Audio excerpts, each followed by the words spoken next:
제10장. 예수께서 그의 12 제자를 부르사 더러운 귀신을 쫓아내며 모든 병과 모든 약한 것을 고치는 권능을 주시니라.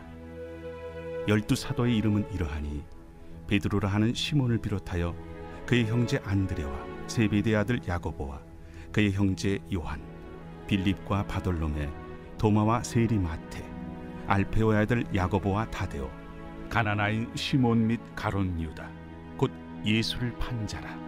예수께서 이 12를 내보내시며 명하여 이르시되, 이방인의 길로도 가지 말고 사마리아인의 고을에도 들어가지 말고 오히려 이스라엘 집에 잃어버린 양에게로 가라. 가면서 전파하여 말하되 천국이 가까이 왔다 하고 병든 자를 고치며 죽은 자를 살리며 나병 환자를 깨끗하게 하며 귀신을 쫓아내되 너희가 거저받았으니 거저주라. 너희 전대에 금이나 은이나 동을 가지지 말고 여행을 위하여 배낭이나 두벌옷이나 신이나 지팡이를 가지지 말라. 이는 일꾼이 자기의 먹을 것 받는 것이 마땅함이라. 어떤 성이나 마을에 들어가든지 그 중에 합당한 자를 찾아내어 너희가 떠나기까지 거기서 머물라. 또 그 집에 들어가면서 평안하기를 빌라. 그 집이 이에 합당하면 너희 빈 평안이 거기 임할 것이요 만일 합당하지 아니하면 그 평안이 너희에게 돌아올 것이니라. 누구든지 너희를 영접하지도 아니하고 너희 말을 듣지도 아니하거든 그 집이나 성에서 나가 너희 발에 먼지를 떨어버리라. 내가 진실로 너희에게 이르노니 심판날에 소돔과 고모라 땅이 그 성보다 견디기 쉬우리라. 오늘 본문은 예수님이 12 제자를 부르시고 그들을 파송하는 장면을 기록하고 있습니다. 1절을 보십시오. 예수께서 그의 12 제자를 부르사 더러운 귀신을 쫓아내며 모든 병과 모든 약한 것을 고치는 권능을 주시니라. 예수님이 12 제자를 부르셨습니다. 그런데 예수님이 이렇게 12 제자를 부르신 이유는 그들을 사도로 세워서 세상에 파송하기 위함이었습니다. 5절을 보십시오. 예수께서 이 12를 내보내시며 예수님이 내어 보내셨습니다. 그러니까 예수님이 제자를 부르신 이유는 그들을 보내시기 위함이라는 것입니다. 특별히 1절과 2절을 유심히 살펴볼 필요가 있는데요. 1절에서는 12명의 제자라고 불렀습니다. 그런데 바로 2절에 넘어가서는 이 12 제자를 사도라고 불렀습니다. 여러분, 사도란 무엇입니까? 헬라어로 보니까 아포스톨로스라는 단어를 사용하는데 보냄을 받은 자라는 뜻입니다. 그러니까 부르시고 보냄을 받았다는 것입니다. 그러니 12명의 제자들은 주께 부름받은 자인 동시에 세상으로 보냄을 받은 주의 사신들이 되었다는 것입니다. 여러분, 출애굽기 3장에 보니까 하나님이 호렙산에서 모세를 부르셨습니다. 그 부르신 목적도 그를 애굽으로 보내기 위해서였습니다. 주님은 오늘 우리를 부르셨습니다. 구원받은 백성으로 부르신 겁니다. 그리고 구원받은 백성으로 부르신 저와 여러분들에게 은혜를 주시고 사명을 주시면서 가라고 하십니다. 세상에 나가서 주의 일을 하라는 것입니다. 그러므로 성도들은 주님으로부터 은혜를 받고 또 사랑으로 충전을 받았으면 다시 세상으로 나가야 하는 것입니다. 그런데 하나님은 부르신 제자들에게 그냥 내보내지 않습니다. 그들에게 하늘의 은사로 무장을 시켜주셨습니다.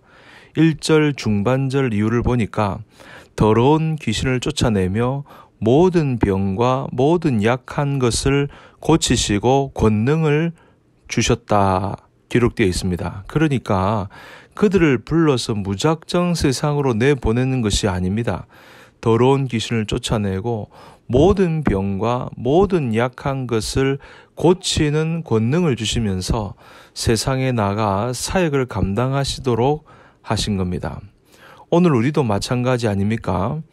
부활하셔서 승천하신 예수님이 성령을 보내주셔서 교회와 성도들을 통하여 하나님의 일을 감당하도록 하신 것입니다. 그런데 오늘 본문은요, 마태도 기록을 했지만 마가와 누가도 기록을 했습니다.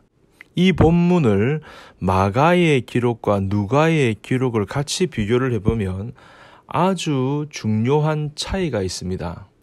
마태는 일부러 다르게 썼습니다. 마가복음이나 누가복음은 똑같이 12제자를 파송을 합니다. 파송을 해놓고 그 이후에 이러이러한 일이 있었다, 이런 결과가 있었다고 상세하게 다 기록을 하고 있습니다. 그게 마가와 누가복음의 공통점입니다. 그런데 마태는 다릅니다. 파송 이후의 기록은 싹 빼버립니다. 그리고 마태는 뭘 기록하고 있는 거 하니까 16절, 17절 이하를 보니까 이렇게 기록하고 있습니다. 보라, 내가 너희를 보냄이 양을 이리 가운데로 보냄과 같도다. 그러므로 너희는 뱀같이 지혜롭고 비둘기같이 순결하라. 사람들을 삼가라. 그들이 너희를 공회에 넘겨주겠고 그들의 회당에서 채찍질하리라. 무슨 이야기입니까? 12제자를 보내는데 그들이 그곳에서 이런저런 일이 있었다는 결과에 대한 보고를 하지 않습니다. 그 대신 그들이 가서 살아낼, 전도를 하면서 감당해야 될 현장의 험악한 상황을 자세히 설명을 합니다. 우리로 말하면 너희들이 세상에 나가면 이런 조롱을 당할 것이고 이런저런 핍박을 당하게 될 것이다, 이렇게 말하는 거죠. 그러니까 현장에서 벌어질 일에 대해서 말하고 있는 것입니다. 심지어는 너희들을 보내는 것이 양을 이리 가운데 보내는 것과 같다고 말씀을 하고 있습니다. 그러나 예수님은 여기에서 그치지 않고 있어요. 29절, 30절, 31절을 보니까 참새 2마리가 한 아사리온에 팔리지 않느냐. 그러나 너희 아버지께서 허락하지 아니하시면 그 하나도 땅에 떨어지지 아니하리라. 너희에게는 머리털까지 다 세신 바 되었나니 두려워하지 말라. 너희는 많은 참새보다 귀하니라. 지금 무엇을 말씀하고 있습니까? 그런 무시무시한 현실만 보라고 말씀하는 것이 아닙니다. 두려워하지 마라. 내가 너희들 머리털까지 다 세고 있다. 그러니까 우리 예수님은 이렇게 말씀하시는 거죠.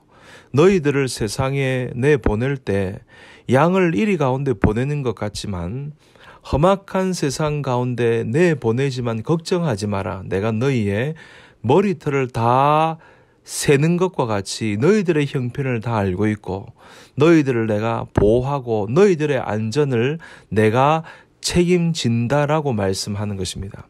그러니까 여호와가 나의 목자가 되는 것입니다. 시편 23편에 내가 사망의 음침한 골짜기로 다닐지라도 해를 두려워하지 않을 것은 주께서 나와 함께 하심이라. 주의 지팡이와 막대기가 나를 안위하시나이다. 사랑하는 여러분, 성도된 우리도 마찬가지 아닙니까? 정말 우리가 구원받은 백성으로서 하나님께 예배드리고 은혜를 풍성히 받고 이혼은 세상에 나갈 때 어떻습니까? 정말로 이리 때가 있는 세상으로 나가는 것과 같지 않습니까? 그러나 우리 주님은 그렇게 방치하시는 분이 아닙니다. 머리털까지 다 세시는 전능하신 그 분이 우리의 형편을 다 아시고 우리를 돌봐 주시고 우리의 안전을 보호해 주시는 분인 줄로 믿습니다. 사랑하는 성도 여러분, 오늘도 우리의 목자가 되셔서 사망의 음침한 골짜기를 다닐지라도 주께서 나와 함께 하심으로 우리에게 있는 현실을 두려워하지 말고 오히려 도우시고 지키시는 하나님의 은혜로 승리할 수 있기를 우리 구주 예수님의 이름으로 간절히 축복합니다.